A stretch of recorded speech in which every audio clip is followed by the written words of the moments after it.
Much day. 1 Corinthians chapter 9, and there in 1 Corinthians chapter 9, we're going to start with verse number 15, and I want to ask you all a question this morning. What comfort are you willing to give up for the sake of the gospel? What comfort are you willing to give up for the sake of the gospel? What familiarity? We all love familiarity, but what familiarity are you willing to surrender in order to reach someone else for Christ?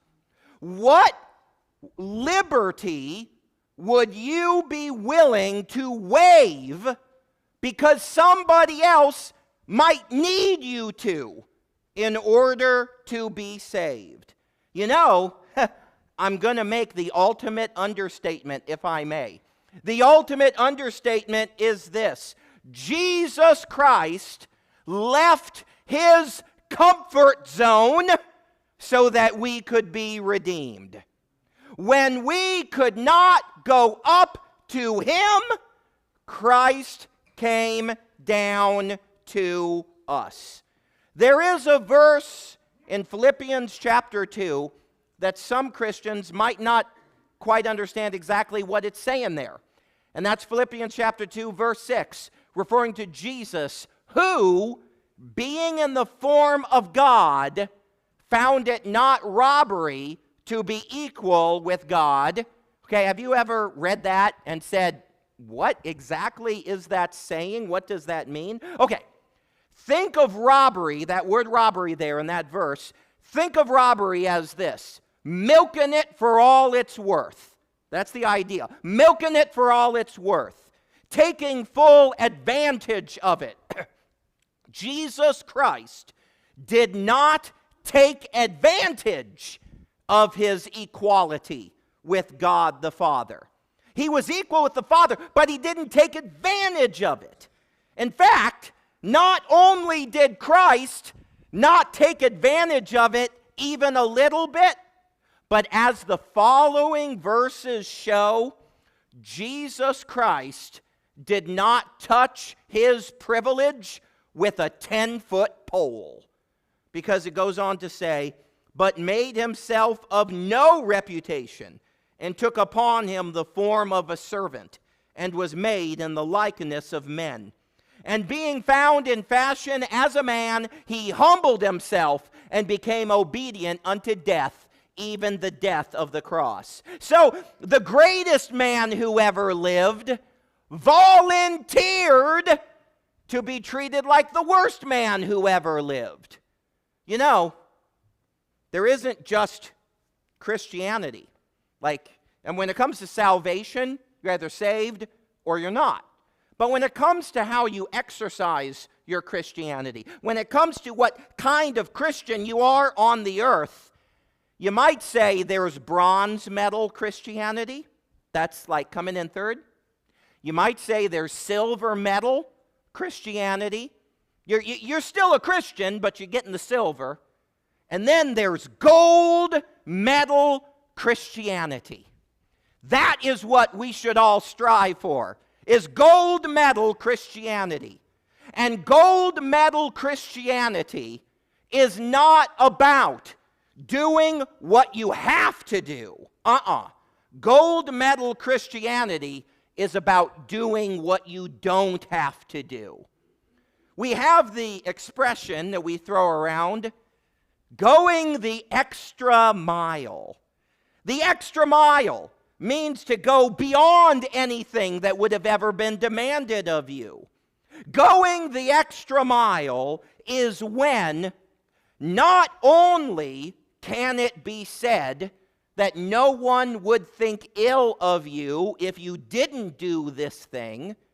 Gold medal Christianity goes beyond that. No one would expect you whatsoever to do that thing, and yet you do it anyway. The expression comes from the Gospel of Matthew, chapter 5, verse 41, where Jesus says, "He that will compel thee to go a mile, go with him twain," which means two. Now, Christ was referring there to how Roman soldiers would bully Jewish bystanders who had done nothing other than be innocent bystanders, making their minding their own business. And the Roman soldier would force an unsuspecting Jewish person to carry the Roman soldier's cargo for him for 1 mile. And the only compensation you would get is this: if you do this for me, in turn, I won't kill you. That would be your reward. Christ says this: when your mile is complete, ask him if it's okay with him if you go with him another. Would it be worth going the extra mile with that horrible, horrible bully if it meant that maybe that horrible bully might listen to the gospel? Would it be worth it if you're doing that thing built a bridge to that Roman soldier's heart? Folks, there's no question. There's no question. There is a difference between going the extra mile and going the insane mile. But there is something in this world that is worth it. That there is something that is worth not just doing what's expected of you, not just doing a little extra. There is something that's worth going the insane mile for. And that thing is the gospel of Jesus Christ. Let me give you this illustration to kind of illustrate the idea. Let's say that some person in this room decided to donate their kidney. Not one of their 2 kidneys, I should say, okay? Let's say someone in this room decided to donate one of their 2 kidneys. Not when they die, but, right now. And not because their wife needs it, not because their child or good friend needs it, but just the fact that out there somewhere is someone, a stranger, who needs it. Now, here is my ridiculous question for all of you. I repeat, this question is absurd, it's ridiculous. If you didn't do that, if you chose to keep both of your kidneys, would anybody ever say to you, "Excuse me, do you still have both of your kidneys?" And when you say yes, they say, "You are such a selfish jerk. How dare you be so greedy as to keep both of your kidneys, knowing someone out there needs one?" Of course, no one would ever say that to you. No one would ever think that. It would be the understatement of the year for me to say that you have every right to keep both of your kidneys. With that being said, if me donating my kidney, if it did mean that that person might receive the gospel, not that I have to, not at all. Nobody would expect me to do that, but that's not the question a Christian ought to ask. The question a Christian ought to ask, the point that needs to be made, the point Paul makes is this: if you did, would it be worth it? The answer is yes. Yes. The gospel would be worth an unexpected kidney donation. It would be the greatest understatement of all time for me to say this: Jesus Christ would not have been a jerk if he had not gone to the cross. Not going to the cross would have not made him selfish.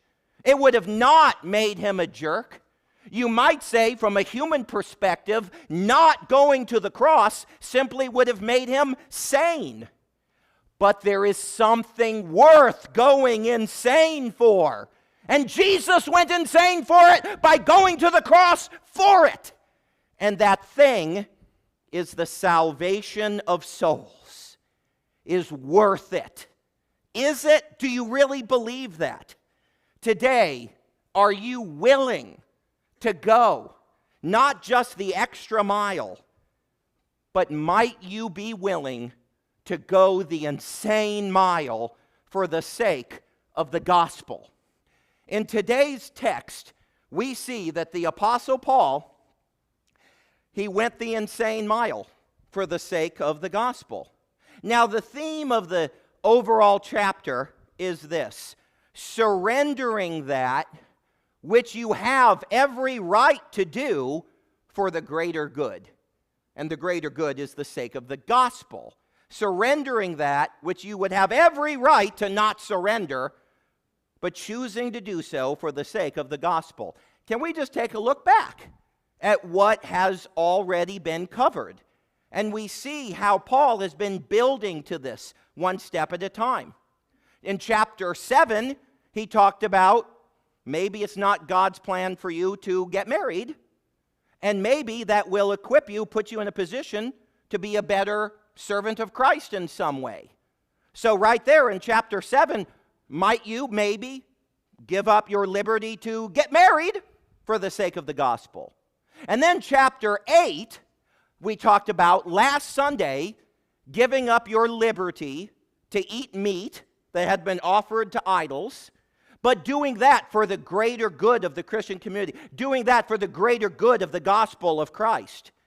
And then the first half of chapter 9 that we'll see this evening, surrender your right to get paid for the sake of the gospel.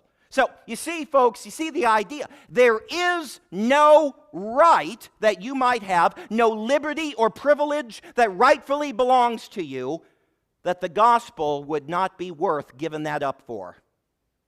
First, we see in verse 15 that when you give up much for the gospel, it means no one will ever be able to ascribe an ulterior motive to you. When you've given up much for the gospel, no one will ever be able to ascribe an ulterior motive to you. Verse 15 says, "But I have used none of these things." See what he's saying? The liberty he has that he's chosen not to take advantage of. "But I have used none of these things, neither have I written these things, that it should be so done unto me. For it were better for me to die than that any man should make my glorying void." So Paul wants to be seen as a man who glories only in Christ, and anything but a man who glories in money. Paul says here, it would be better to turn down all money and starve to death than it would be for anybody to think that he was just in it for the money. Now, it goes without saying, we should we have to turn down all money and starve to death? No, we shouldn't have to do that. But if it were Christ's glory that was at stake, would it be worth it? And his answer is yes.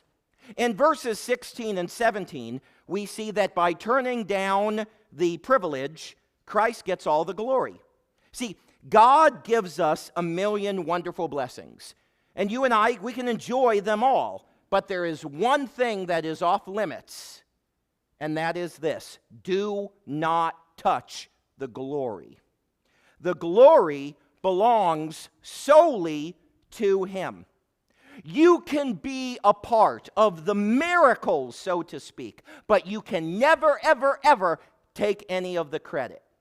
Verse 16, Paul says, "For though I preach the gospel, I have nothing to glory of, for necessity is laid upon me. Yea, woe is me unto me if I preach not the gospel." So you see, as far as Paul is concerned, not giving people the gospel would make him a selfish jerk. As that was his attitude. Just like how a humble public servant, when people try to applaud him, what does someone like that say?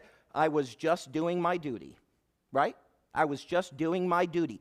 That was Paul's attitude exactly. Even though the Apostle Paul understood in his brain that, yes, he does have rights, Paul's attitude in his heart is that he has no rights, only a job to do. He understood intellectually he has certain rights. He never compromised on that reality that those rights were his. But instead of focusing on his rights, he only focused on his duty, his job. In other words, you might say this: Paul was a free man who chose to see himself as a slave. Verse 17, "For if I do this willingly, I have a reward. But if against my will, a dispensation of the gospel is committed unto me." Let me give you an illustration of kind of what he's saying there. At Christmas time, in front of Walmart and Publix, you see the people ringing the bells for the Salvation Army. You know, you think they're all volunteers, but they're not, because they don't get enough volunteer bell ringers. Some of the bell ringers are paid.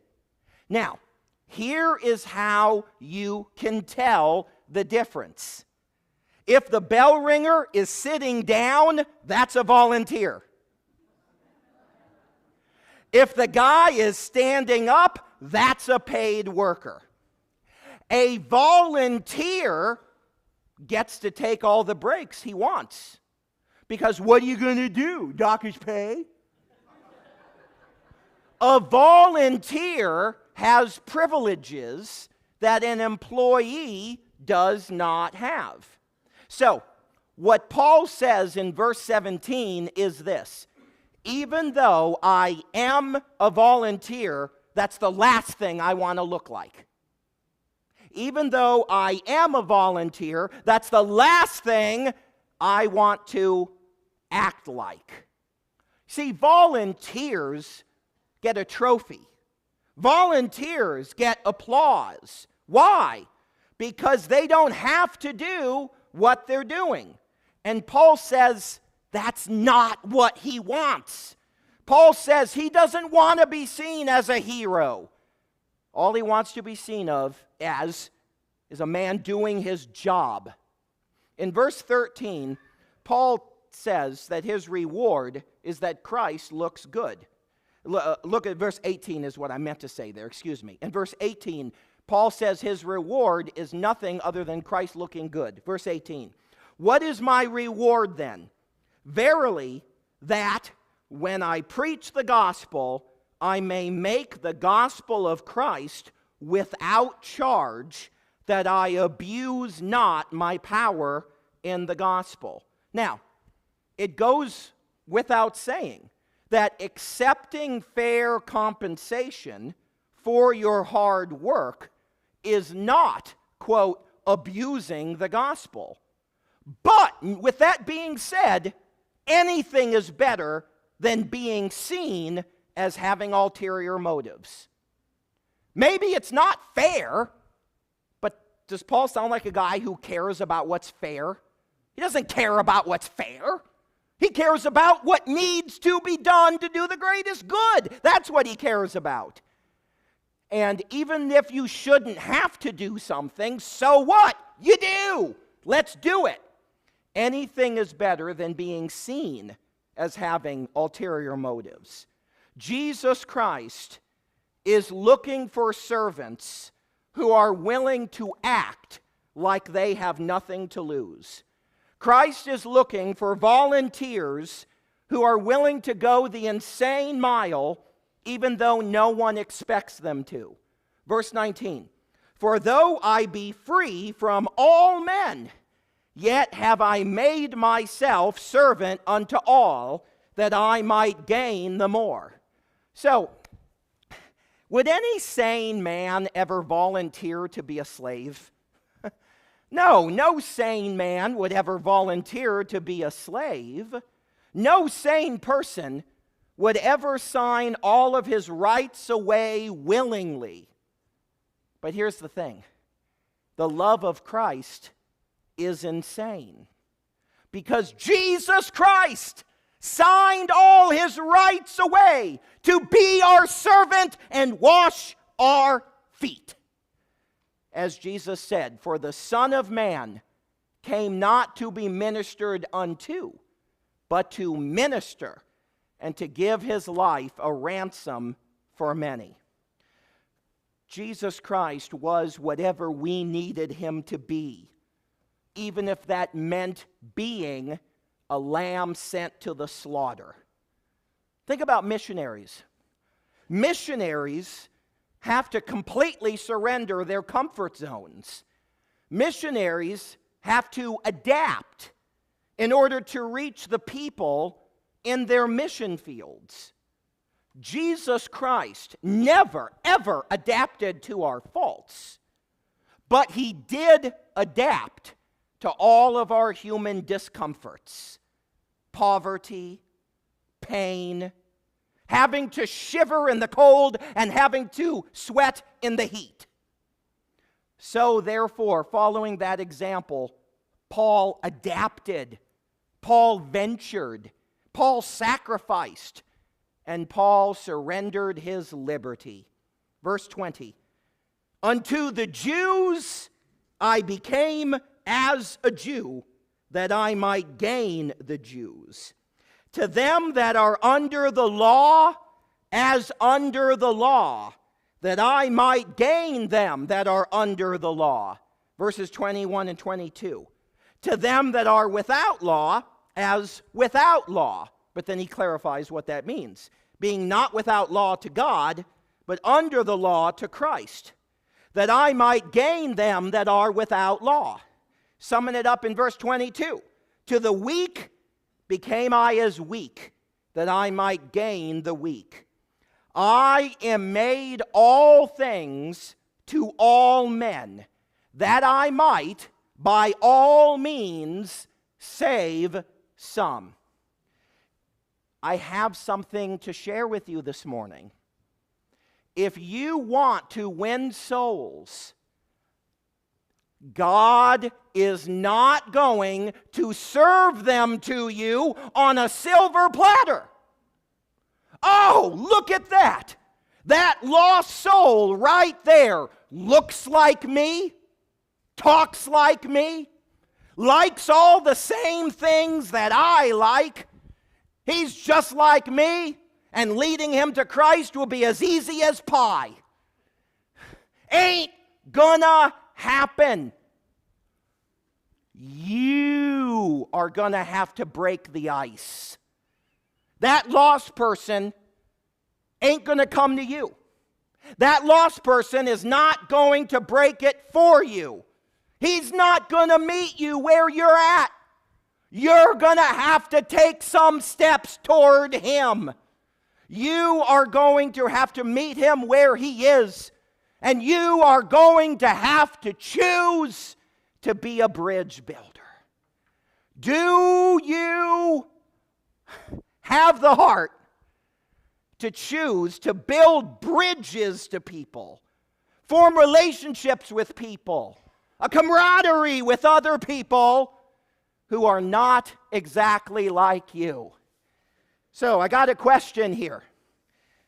Do we have any rednecks in the room? Well, okay, I hear a yee-haw and a whoop-de-doo coming from over there. Now, folks, I have news for all of you city slickers, okay? Okay? Listen, you might not be a redneck, but other people are. And Jesus Christ died for rednecks. And you have the opportunity to put on some camouflage and get to know some rednecks. Because I got news for you. Here's the wonderful thing about rednecks. They actually love talking about being rednecks. They really do. They love teasing themselves. There's a whole genre of humor set up around you might be a redneck if jokes, okay? And so you have the opportunity to build a bridge to rednecks that you know. Now, what are rednecks into? They're into hunting and they're into fishing. Now, it may very well be that you don't want to actually go hunting. That's okay. You might not have to actually go hunting with them. You might not need to necessarily do that. But let them show you the picture on their phone of the 12-point buck that they shot the other day. Let them talk your ear off about how much they love hunting, and they will love you for it. And they might let you share the gospel. I have ministered to lots of rednecks over the years, and even though I've never actually gone hunting, I have eaten a whole lot of raccoon. Once a year in March, we have the Pasco Baptist Association puts on a wild game dinner. And last time I went, I ate moose, I ate reindeer, and I ate camel. What a wonderful opportunity. Lots of rednecks galore were there. And rednecks are eager and thirsty to hear the gospel of Jesus Christ. Form a relationship with a redneck in your life. Now look, rednecks are not everybody, and there's other ways to reach people, and you know what? Some people are really into a certain sport called golf. Some people just really love golf. And maybe golf isn't your thing, but maybe, just maybe, golf could become a little bit of your thing. But first, you gotta blend in. You gotta blend in to go golfing with your golfing buddies here. Okay? Now look, you might not be very good at first, but there's nothing to it. The secret to golf is just knowing how to yell, 4! That's all it is. See, I'm holding the club wrong.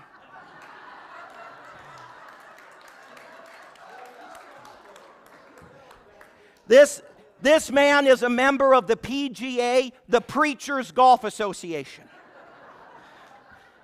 Oh, you might be able to build a bridge to some golfers in your life. You might be willing, you might be able, God might open that door and give you the opportunity, and it might not be the easiest thing in the world to do, but maybe you could be with those golf guys and absorb a little bit of golf, and maybe God would use that to break the ice so those people would share the gospel. Now, we got to talk about children, because you got to meet them where they at. Oh, you got to adapt to those children a little bit.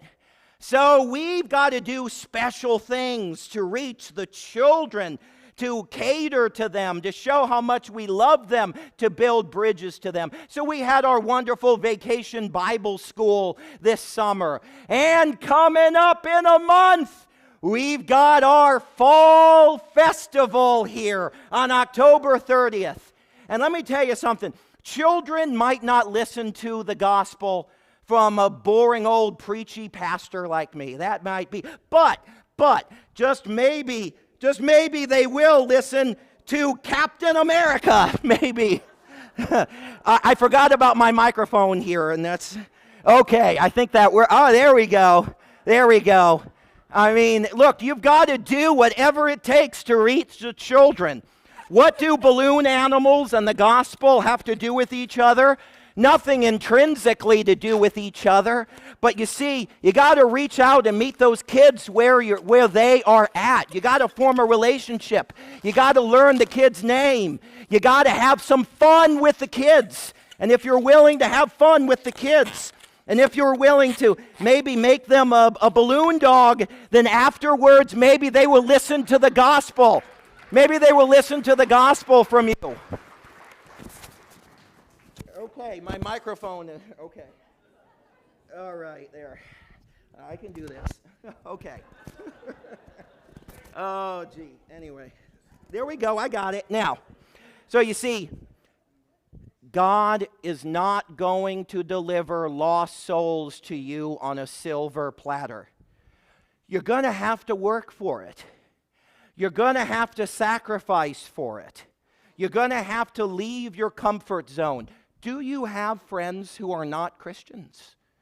And are you trying to foster those relationships. You don't ever want to compromise your morals to get them to like you. You don't ever. That is not what Paul is talking about.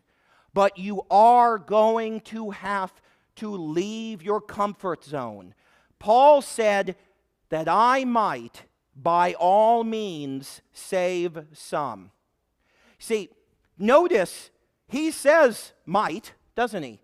I mean, he does say might. Not every person's going to get saved, no matter how much you stand on your head. And he does say some. So Paul knew it wasn't going to be everybody. He acknowledges that. But he also says that it is 100% worth it, because there is something that is worth going the insane mile for, and that is the eternality of souls. For the eternality of souls is the only thing that will matter in eternity. I'm reminded of the ending of a very sad and very serious movie called Schindler's List. And in the course of that movie, Oskar Schindler spends his fortune in order to basically buy Jews to come work in his factory, thus saving them from the Holocaust, because they won't be killed if he says they're needed, they're useful, I need them here. So he spent his money to save their lives. At the ending scene of the movie, World War II is over. And there was a crowd of the Jews that he saved standing all around him, thanking him as he's about to get into his car and drive away. The man had spent a vast fortune saving hundreds of people. And this is what he does. He looks at his car, and he realizes, with the value of this nice car, I could have saved 50 more. 50 more people could be alive if I didn't have to have this stupid nice car right here, if I had only gotten rid of that also. Then he takes a nice fancy pen out of his pocket, and he looks at that pen, and he realizes this pen could have saved one more life. This pen could have meant that one more could still be alive right now. In spite of everything that he gave up, in spite of all the lives he saved, the only thing he could think about, he was covered in guilt, was the fact that he could have done more. And I tell you that that's very much what it's going to be like when we stand before Jesus. That even those of us who led many to Christ, probably the great weight that will be upon them is how much more we could have done. We're already going to have regrets. But you don't have to add any more regret to the regrets that you already have, because you are still here on earth right now with the liberty to do some good.